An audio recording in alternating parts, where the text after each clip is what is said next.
దీనులపై దేవుని కృప హెచ్చుగా ఉంటుంది. దీనంగా ఎవరైతే కనిపిస్తారో, దీనులుగా ఎవరైతే ఉంటారో వారు దేవునికి ఇష్టలుగా మారతారు. మందిరానికి ఒకసారి పరిసేయుడు సుంకరి వచ్చారు. సుంకరి పరిసేయుడు వచ్చారు కదా. వచ్చిన తర్వాత పరిసేయుడు ఏం ప్రార్థన చేస్తున్నాడు చెప్పండి, అందరూ వాక్యం తెలిసినవాడు. పరిసేయుడు ఏం ప్రార్థన చేస్తున్నాడు? ప్రభువా, నాకంటే నీతిమంతుడు విజయవాడ పట్టణంలో ఎవరున్నారు ప్రభువా అని చెప్పి, నేను సోంపులో కూడా నీకేమిస్తున్నాను, సోంపులో కూడా దశంభాగం ఇస్తున్నాడట. అంటే వాస్తవానికి ఆ దశంభాగం మనం కేవలం దేనిలో ఇస్తామండి, మన సంపాదనలు. దాన్ని కూడా దొంగిలించేవారు ఉన్నారు అనుకోండి. సో సంపాదనలో మనం దశంభాగం ఇస్తాం. ఈ అయ్యగారట సోంపులో జీలకర్రలో కూడా ఇస్తాడట. For everything. వాస్తవానికి దశంభాగం కేవలం ధనంలో మాత్రం, టైంలో కూడా మీరు ఇవ్వాలి. ఇవ్వాలి టైంలో కూడా. రోజుకి ఎన్ని గంటలు?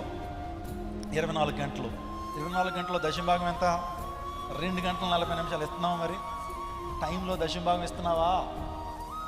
సో ఈ పరిసేయుడు ఆ సోంపులో జీలకర్రలో కూడా దశంభాగం ఇస్తున్నాడు. కానీ సో మనోడికి దీనత్వం లేదు, ఏమి లేదు.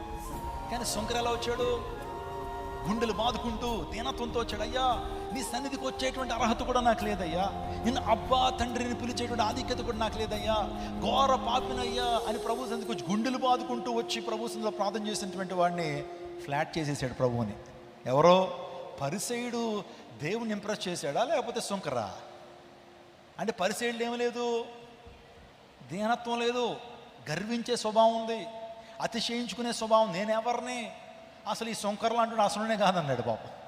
ఏమండి, సుంకరుని చూసి ఈ సుంకర్లు అంటున్నాడు అసలునే కాదు ప్రభువా అని చెప్పి తను ఏం చేసుకున్నాడంటే, ఆ గర్వం ఎప్పుడైతే ప్రదర్శించాడో దేవుడు ఎవరిని దృష్టించినాడని బైబిల్ గ్రంథం చెప్తా ఉంది.